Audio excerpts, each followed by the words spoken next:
여러분, 바늘로 코끼리를 죽이는 방법이 있다고 합니다. 그것도 3가지나 있대요. 첫째는 코끼리가 죽을랑 말랑 할 때 바늘로 확 꼽으면 코끼리를 바늘로 죽일 수 있다는 거예요. 두 번째 방법은 바늘로 코끼리가 죽을 때까지 찌르면 코끼리를 죽일 수 있다고 합니다. 세 번째 방법은 무슨 방법이겠어요? 바늘을 꼽아놓고 죽을 때까지 기다리면 된대요. 여러분, 우리 인생이 바늘처럼 작고 힘없어 보이지만 기다림이라는 무기를 사용하면 어떤 문제도 해결할 수 있게 되는 것입니다. 어느 나이 많으신 원로 목사님 책에 교회의 문제는 건드리지 않고 가만히 기다리고 있으면 7, 80%는 해결되더라, 이런 말씀을 읽은 적이 있어요. 여러분, 교회의 문제뿐만 아니라 우리의 인생의 문제도 마찬가지입니다. 그래서 시간이 약이라는 말이 있죠. 근데 우리는 신앙인이기 때문에 그냥 마구 사월만 기다리는 것이 아니라 기다리는 동안 기도하면서 기다리는 것입니다. 우리가 하나님 앞에 기도하면서 하나님의 은혜와 하나님의 도우심을 기다리다 보면 하나님께서 우리를 위해 어떻게 역사하실 것인가 기대감이 생기게 돼요.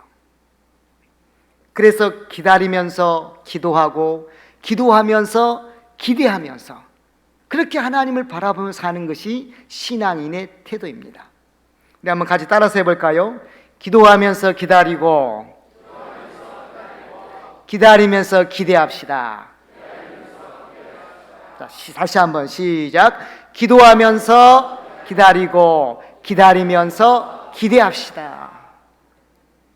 오늘 우리가 읽은 하박국은요, 석 장으로 되어 있는 짧은 성경인데요, 1장의 내용을 보게 되면 하박국이 불평 섞인 모습으로 하나님께 질문하는 것을 볼 수 있습니다. 우리 1장 2절 말씀을 함께 한번 읽을까요? 여호와여, 내가 부르짖어도 주께서 듣지 아니하시니 어느 때까지이니까? 내가 강포로 말미암아 외쳐도 주께서 구원하지 아니하시나이다. 우리가 읽은 성경은 아주 점잖게 하박국이 불평하고 있다고 이렇게 표현하고 있는데요, 세번역 성경을 보게 되면 아주 솔직한 감정을 표현하고 있는 것을 볼 수 있습니다. 살려달라고 부르짖어도 듣지 않으시고 폭력이다 하고 외쳐도 구원해 주지 않으시니 주님, 언제까지 그러실 겁니까? 지금 하박국이 이렇게 하나님 앞에 기도하면서 질문하고 있는 겁니다.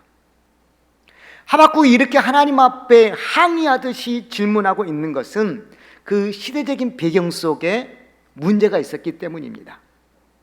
하박국 선지자가 활동한 시대는 BC 612년에서 605년 사이에 활동했습니다. 그 당시의 국제 정세는 이제 바벨론이라는 나라가 신흥 제국으로 급부상하면서 그 전에 세상을 지배했던 아수르 제국을 무너뜨렸어요. 그리고 이제는 남방에 있는 애굽까지 침략하기 위해서 그 중간에 거점으로 있는 남유다를 공격해 왔습니다. 남유다를 공격하고 함락해서 그곳에 있는 많은 귀족들을 포로로 잡아갔어요. 이때 대표적인 사람이 다니엘 같은 사람들입니다. 이때가 BC 605년이었어요. 그 전에는 이제 남유다의 16대 왕이었던 요시아가 죽고 난 후에 그의 아들 여호아스가 왕이 되었는데, 여호아스가 왕이 된 지 3개월밖에 되지 않았는데 남쪽에 있는 애굽에서 또 군대를 이끌고 쳐들어와서 남유다를 함락시켜 버렸습니다. 그리고 여호아스 왕을 포로로 잡아가고 엘리야김을 왕으로 세우는데 이름도 바꿔가지고 여호와김으로 바꿔놓고 왕을 세워놓고 조공을 바치게 했어요. 그러니까 지금 남유다는 주변의 그 강대국의 세력 싸움 틈바구니에서 굉장히 정치적으로 혼란한 시대였습니다. 그런 정치적으로 혼란한 시대에 종교적으로도 도덕적으로도 굉장히 타락이 들어간 그야말로 너무너무 죄가 간영한 그런 상황이 남유다의 상황이었어요. 정치 지도자들은 강대국의 조공을 받쳐야 되기 때문에 백성들을 착취하고 억압했습니다. 심지어 하나님의 말씀을 선포하는 주의 종들을 잡아 죽인 일까지 벌어졌어요. 힘있고 가진 자들의 행포로 수많은 백성들이 고통을 겪어야만 했습니다. 이런 상황에서 그 시대적인 환경을 바라보면서 하박국은 지금 하나님께 부르짖고 있는 거예요. 하나님, 내가 부르짖어도 응답하지 않으시니 어느 때까지입니까? 이 사회가 불의로 가득 차 있는데 언제까지 내버려 두시렵니까? 폭력과 다툼과 싸움이 끊이지 않습니다. 하나님의 공의가 실현되지 않습니다. 왜 악인들을 징계하지 않으십니까? 지금 하박국은 하나님 앞에 나아가서 이렇게 질문하면서 기도하고 있는 겁니다. 이런 하박국의 질문에 하나님께서 응답해 주셨는데요, 남유다의 죄악을 내가 결코 묵과하지 않을 것이다. 내가 때가 되면 이방 민족 바빌론을 심판의 도구로 사용해서 남유다의 죄악을 징계하겠다, 이렇게 말씀하신 겁니다. 하나님의 응답을 들은 하박국은 도무지 이해할 수 없었습니다. 왜냐하면 그 의로우신 하나님께서 왜 하필이면 남유다보다 더 패역하고 하나님을 모르는 이방 족속 바벨론을 들어서 그 하나님의 백성들을 심판하시겠다고 하시니 도무지 이것을 이해할 수 없는 거였어요. 여러분이 속된 말로 똥 묻은 개가 겨 묻은 개한테 나무란다라는 말이 있잖아요. 바로 바벨론을 들어서 남유다를 심판한다라는 것은 이런 경우였습니다. 납득이 안 간 하박국이 다시 한번 하나님 앞에 질문합니다. 2장 1절 말씀 한번 볼까요? 내가 파수하는 곳에 서며 속루에 서리라. 그가 내게 무엇이라 말씀하실는지 기다리고 바라보며 나의 질문에 대하여 어떻게 대답하실는지 보리라 하였더니, 하나님, 내가 보초처럼 서서 지키겠습니다. 주님께서 내게 무슨 말씀을 하실지 내가 기다리겠습니다. 내가 호소하는 것에 주님 어떻게 대답하실지 내가 끝까지 기다리겠습니다. 이렇게 지금 하박국이 기도하고 있는 겁니다. 여러분, 우리의 인생을 살다 보면 하박국이 지금 하나님 앞에 하소연하는 것처럼 이해되지 않는 많은 일들을 만날 수 있습니다. 때로는 이것 때문에 신앙의 해를 느낀 만큼 고통스러움을 느낄 수가 있어요. 때로는 정말 주머니를 뒤집어 보이듯이 내 속을 보여주고 싶은 억울하고 원통한 일도 만날 수가 있습니다. 하나님이 계신다면 어떻게 이럴 수 있습니까? 이렇게 하소연하고 싶은 일들을 너무나도 우리의 인생 속에서 만날 수 있는 거예요. 결국 이런 고통스러운 일들 때문에 신앙을 저버리고 하나님을 떠나버린 사람들도 우리 주변에서는 볼 수가 있습니다. 오늘 성경에서는 우리에게 인생의 이런 고달픈 문제를 만날 때, 이해되지 않는 문제를 만날 때 다른 곳에서 답을 찾지 말고 하나님께 하소연하라고 우리에게 교훈하고 있습니다. 여러분 인생의 문제, 여러분 가정의 문제, 여러분 개인의 문제, 답답한 문제를 만났을 때 하나님 앞에 솔직하게 하소연하시기 바랍니다. 여러분 하박국은 지금 하나님 앞에 정말 솔직한 심정으로 정말로 자기 마음속에 있는 그 억울함과 그 안타까움과 그 온통함을 가지고 솔직하게 감정을 표현하고 있어요. 하나님, 내 문제에 대해서 무슨 말씀을 하실지 내가 기다리겠습니다. 내가 호소하는 것을 어떻게 대답하실지 기다리겠습니다. 여러분 하나님께 집중하여 간구해 보시길 바랍니다. 하박국은 지금 이해되지 않는 자기 삶에 대해서, 자기 민족의 문제에 대해서 하나님 앞에 부르짖어 간구하고 있는 것입니다. 그런데 하박국이 간구하는 내용을 보게 되면 우리가 관심을 가져야 할 부분이 있습니다. 여기 2장 1절 말씀에 보면은요, 중간에 내게 무엇이라 말씀하실는지 이렇게 기록되어 있어요.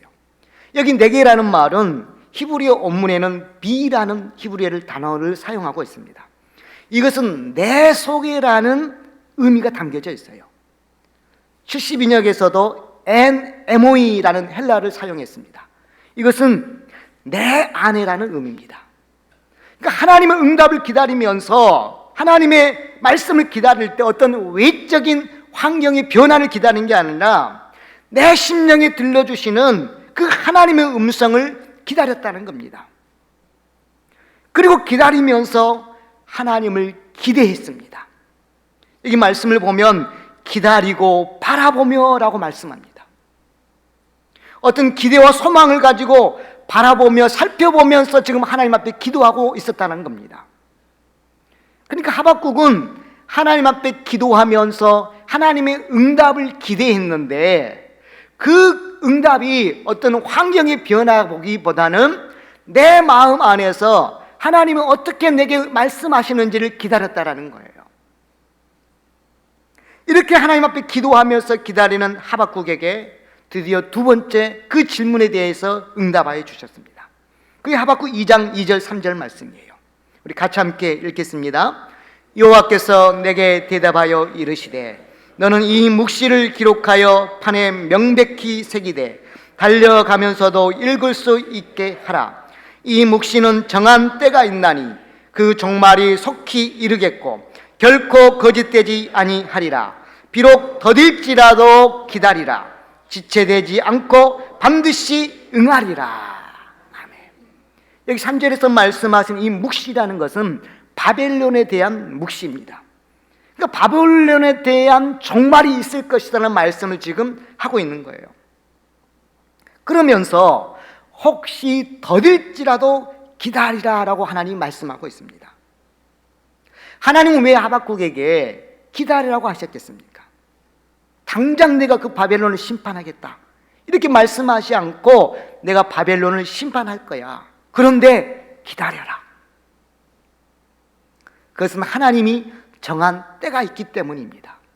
전도서 3장 1절 말씀에 보면 범사의 기한이 있고 천하만사가 다 때가 있나니 라고 말씀하십니다. 전도서 3장 11절에서는 하나님이 모든 것을 지으시되 때를 따라 아름답게 하셨다고 말씀하셨어요. 지금 신흥강국 바벨론에 대해서 하나님이 정한 때가 있었습니다. 바벨론의 역사는 70년이다라는 하나님의 정한 때가 있었어요. 그 정한 때가 이르기까지 기다리라는 말씀입니다. 우리가 무슨 일을 하면서 그 일이 이루어지기를 기다리면서 답답해하는 것은 시간이 길어서라기보다는 그 기다림 속에 아무런 희망이 보이지 않기 때문에 절망하고 낙심하는 겁니다. 그래서 기다리다 포기하는 거예요. 그러나 여러분, 하나님 앞에 기도하면서 하나님을 기다릴 때 우리는 포기하지 않습니다. 왜냐하면 당장은 문제가 해결되지 않더라도 기도하는 중에 하나님이 보이시면 그 보이는 하나님으로 인해서 우리가 소망 가운데 거할 수 있기 때문입니다. 그래서 기다림이라는 것은 수동적인 상태가 아니라 능동적인 상태인 거예요. 막연하게 기다린 게 아니라 하나님을 바라보면서 하나님의 능력을 신뢰하면서 그 하나님을 기대하면서 기다리고 있는 능동적인 믿음의 표현이 기다림의 신앙입니다. 우리 인생의 모든 문제는 바로 기다림을 통해서 하나님의 은혜를 경험할 수 있는 거예요. 여러분, 어떤 일이 이루어지길 기다린다면 먼저 하나님을 기다리십시오. 하나님의 뜻을 기다리시기 바랍니다. 하나님의 시간을 기다리시기 바랍니다. 무엇보다도 하나님을 기다리십시오. 하나님이 보여지기 시작하면, 하나님을 만나게 되면 내 인생의 문제, 그 환경, 그 문제가 전혀 변화되지 않는다 할지라도 우리는 소망 가운데 살 수가 있는 겁니다. 하나님은 자신을 기다린 자들을 위해 일하시겠다고 말씀하셨습니다. 시편 40편 1절 2절 말씀에 보면 다시 이렇게 고백합니다. 내가 여호와를 기다리고 기다렸더니 귀를 기울이사 나의 부르짖음을 들으셨도다. 나를 기가 막힐 웅덩이와 수렁에서 끌어올리시고 내 발을 반석 위에 두사 내 걸음을 견고하게 하셨도다. 여러분, 하나님은 자신을 기다리는 그들 안에서 그들을 통해서 역사하시는 분이십니다. 하나님은 기다릴 자들에게 능력을 주십니다. 인내하며 오래 참을 수 있는 힘을 주십니다. 때로는 그 문제를 해결할 수 있는 능력을 주셔서 그 문제 가운데 역사하십니다. 때로는 사람들을 붙여주셔서 만남의 축복을 주셔서 길을 열어주시면서 그 문제를 해결해 가시는 분이십니다. 그러므로 기다리는 동안 문제의 해결점이 보이지 않더라도 하나님이 보여지면 우리는 묵묵히 기다릴 수 있게 되는 것입니다.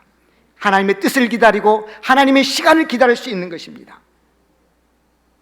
중요한 것은 시간의 기다림은요, 우리만 기다리는 게 아니라 하나님도 기다리신다라는 거예요.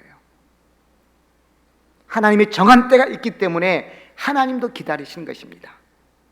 그러나 우리가 알아야 할 것은 하나님의 때는 정확합니다. 하나님의 때는 아름답습니다.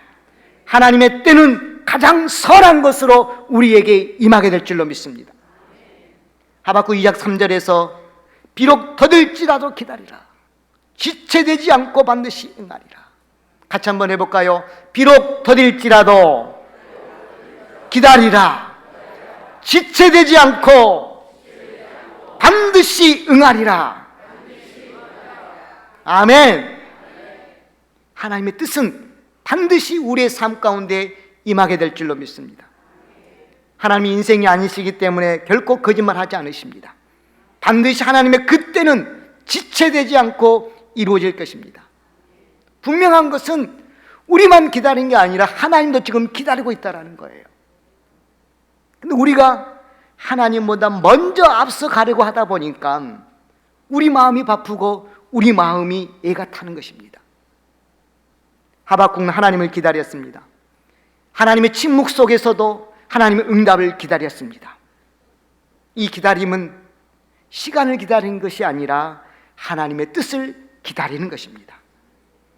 그러면 기다림의 신앙은 나에게 초점을 맞추는 게 아니라 하나님께 초점을 맞추는 것입니다. 여러분, 기도라는 게 뭡니까? 내 뜻, 내가 원하는 일, 내 욕망, 내 욕심, 이것을 이루는 게 기도가 아니라 내가 소원이 있고 하고 싶은 일이 있지만 이것이 하나님의 뜻에 합당한지, 하나님의 마음에 합한 것인지, 하나님의 시간대에 맞는 것인지 묻고 그 뜻대로 따라가는 게 기도인 줄로 믿습니다. 그래서 문제가 내가 원하는 일이 당장 이루어지지 않아도 하나님이 보이시면 하나님을 기다릴 수 있고 내가 원하고 소원한 일들도 기다릴 수 있게 되는 거예요. 그러므로 매일매일 내 삶 속에서 하나님의 뜻을 따라서 구체적으로 적용하며 살아갈 때 우리의 기다림은 하나님의 응답을 경험하게 되는 것입니다. 이것을 전문 용어로 하나님과 동행하는 삶이라고 말합니다. 여러분, 옆 사람이 그렇게 한번 축복합시다. 하나님과 동행하는 삶을 사십시오. 우리가 하나님 앞에 기도하면서 그 하나님을 매일매일 삶 속에서 기다리며 사는 삶이 하나님과 동행하는 삶입니다. 힘들고 어려운 일을 만날 때마다 하나님을 기다리십시오. 혹시 응답이 더디더라도 기다리십시오. 기다리면서 하나님과 동행하며 한 걸음 한 걸음 나아가면 우리의 삶 속에는 가장 선한 길로 하나님이 축복해 주시고 인도해 주실 줄로 믿습니다. 하박국 1장과 2장에서 해이와 번민에 빠져 불평했던 하박국은 하나님의 응답을 기다렸습니다. 하나님의 침묵 속에서도 하나님을 바라보면서 하나님을 기대하면서 기다렸습니다. 드디어 침묵을 깨고 응답해 주신 그 하나님의 말씀 앞에 하박국은 감격하면서 신앙의 대명제를 고백하고 있습니다. 우리 2장 4절 말씀 함께 한번 볼까요? 보라, 그의 마음은 교만하며 그 속에서 정직하지 못하나 그러나 오직 의인은 믿음으로 말미암아 살리라.